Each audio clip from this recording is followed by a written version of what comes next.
हम सभी प्रतिदिन माँ गंगा को स्मरण करते हैं और उनको प्रणाम करते हैं। कुछ लोग तो प्रतिदिन माँ गंगा में स्नान करते हैं और कुछ लोग जो खास पर्व और तिथियां आती हैं तो माँ गंगा में स्नान करके उनका पूजन करते हैं। साल की 2 ऐसी तिथियां हैं जो पूर्ण रूपेण माँ गंगा को समर्पित मानी जाती हैं और यह दोनों ही तिथियां माँ गंगा के प्रति अपना श्रद्धा प्रकट करने का दिन माना जाता है।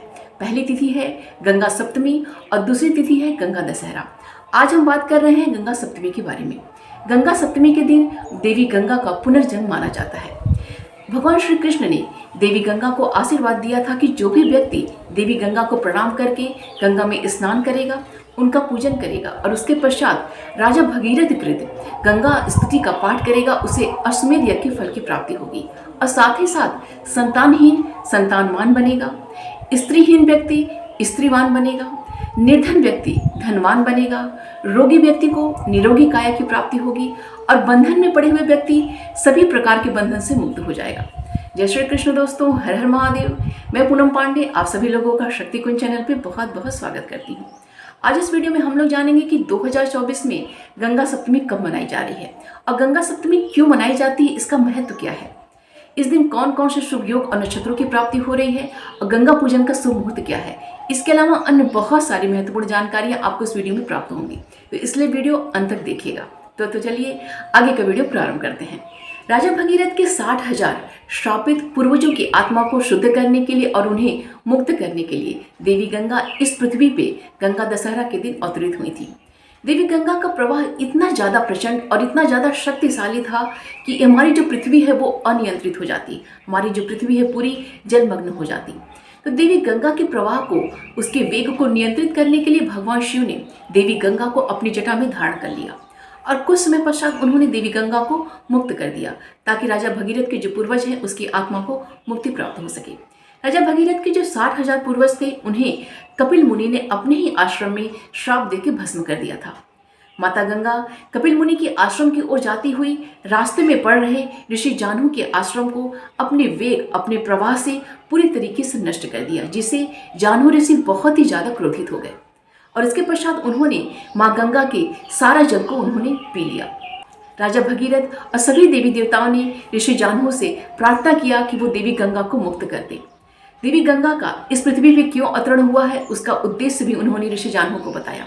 समाज के कल्याण के लिए, राजा भगीरथ के पूर्वजों की आत्मा के मुक्ति के लिए उन्होंने जान्हू ऋषि से प्रार्थना की कि वो देवी गंगा को मुक्त कर दे। उसके पश्चात ऋषि जान्हू जो है वो प्रसन्न हुए और उन्होंने अपनी कान से देवी गंगा को प्रवाहित करके मुक्त कर दिया।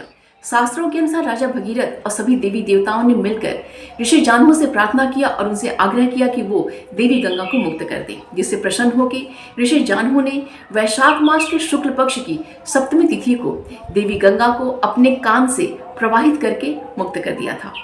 इसीलिए इस दिन को जान्हू सप्तमी के नाम से भी जाना जाता है। देवी गंगा को जान्हू की पुत्री भी कहा जाता है, इसलिए देवी गंगा का एक नाम जाह्नवी भी है।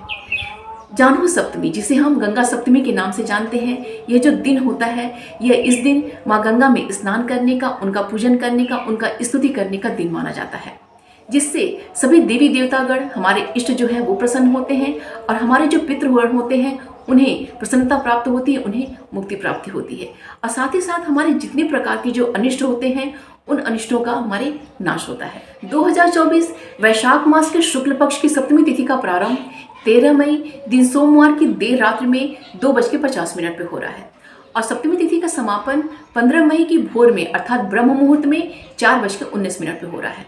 तो इस प्रकार 14 मई को हमें पूरे दिन और पूरी रात्रि हमें सप्तमी तिथि प्राप्त हो रही है। तो उदय तिथि के आधार पे गंगा सप्तमी का जो पर्व है वो 14 मई दिन मंगलवार को मनाया जाएगा। गंगा सप्तमी के दिन गंगा का जो पूजन है वो मध्याह्न काल में करने का शुभ माना जाता है। तो इसलिए गंगा सप्तमी के दिन गंगा पूजन का जो शुभ मुहूर्त है वो सुबह में 10:34 से लेकर दोपहर में 1:15 तक है। 2024 गंगा सप्तमी का पर्व जो है वो पुष्य नक्षत्र में संपन्न हो रहा है, जो कि बहुत ही ज़्यादा मंगलकारी और बहुत ही ज़्यादा पुण्यदायी है।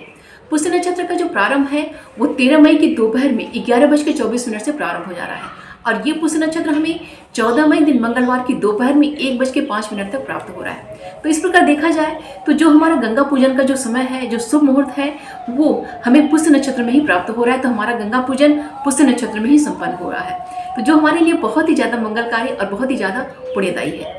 और इसके साथ ही साथ गंगा सप्तमी का जो पर्व है वो सर्वार्थ सिद्धि योग और रवि योग में संपन्न हो रहा है, जिससे गंगा सप्तमी का जो महत्व है और भी ज़्यादा बढ़ गया है। जो इस दिन जो रवि योग का जो प्रारंभ होने का समय है वो सुबह में ही 5:14 से रवि योग प्रारंभ हो जा रहा है, जो कि रवि योग हमें दोपहर में 1:05 तक प्राप्त हो रहा है।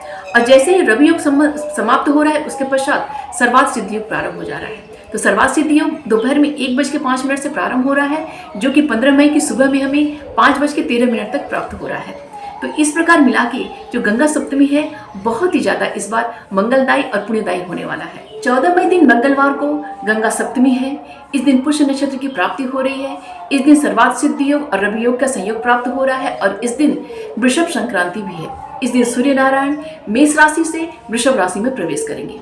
तो संक्रांति का पर्व और गंगा सप्तमी का पर्व, साथ ही साथ पुष्य नक्षत्र की प्राप्ति, सर्वार्थ सिद्धि योग और रवि योग का संयोग, ये सब मिलके जो 14 मई दिन मंगलवार का दिन है, इस दिन हम जो भी शुभता का कार्य करेंगे, पूजन पाठ का कार्य करेंगे, अपने पितरों के निमित्त जो कार्य करेंगे, अपने इष्ट के निमित्त जो हम कार्य करेंगे, उससे हमें अनंत गुना पुण्य की प्राप्ति होने वाली है।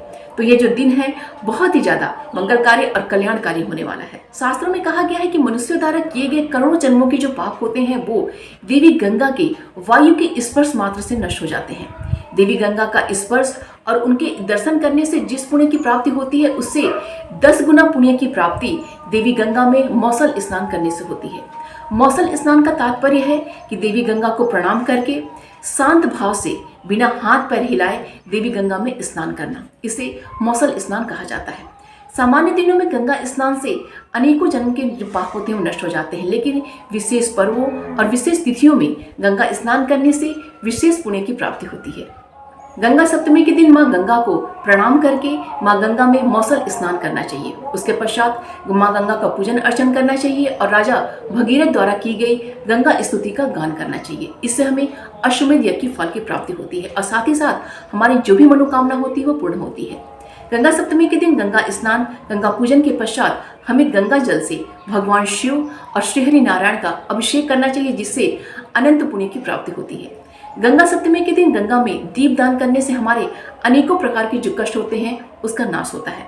गंगा सप्तमी के दिन अपने पितरों को गंगा जल में काला तिल डाल के उन्हें जल अर्पित करने से पितरों की आत्मा को शांति मिलती है और उन्हें प्रसन्नता प्राप्त होती है, जिससे हमारे जीवन में सुख समृद्धि की वृद्धि होती है। तो आप सभी लोग 2024 में पड़ने वाले 14 मई दिन मंगलवार का जो गंगा सप्तमी है उसे बहुत ही अच्छे से संपन्न कीजिए, ताकि सभी देवी देवताओं का, अपने पितरों का और खासतौर से माँ गंगा का अपार कृपा दृष्टि प्राप्त हो। तो उम्मीद करती हूँ कि यह वीडियो आप सभी के लिए बहुत ही ज़्यादा उपयोगी होगा। प्लीज़ वीडियो को लाइक कीजिएगा और शेयर कीजिएगा अपने दोस्तों और रिश्तेदारों के संग। चैनल पर अगर नए हैं तो प्लीज़ चैनल को सब्सक्राइब अवश्य कीजिएगा और नोटिफिकेशन का बेल ऑन कर दीजिएगा। माँ गंगा की आशीर्वाद हम सभी पर बनी रहे, माँ गंगा की कृपा दृष्टि हम सभी पर बनी रहे, यही मंगल कामना है। मिलते हैं अगले वीडियो में। अपना और अपनों का ख्याल रखिएगा। जय श्री कृष्ण। हर हर महादेव।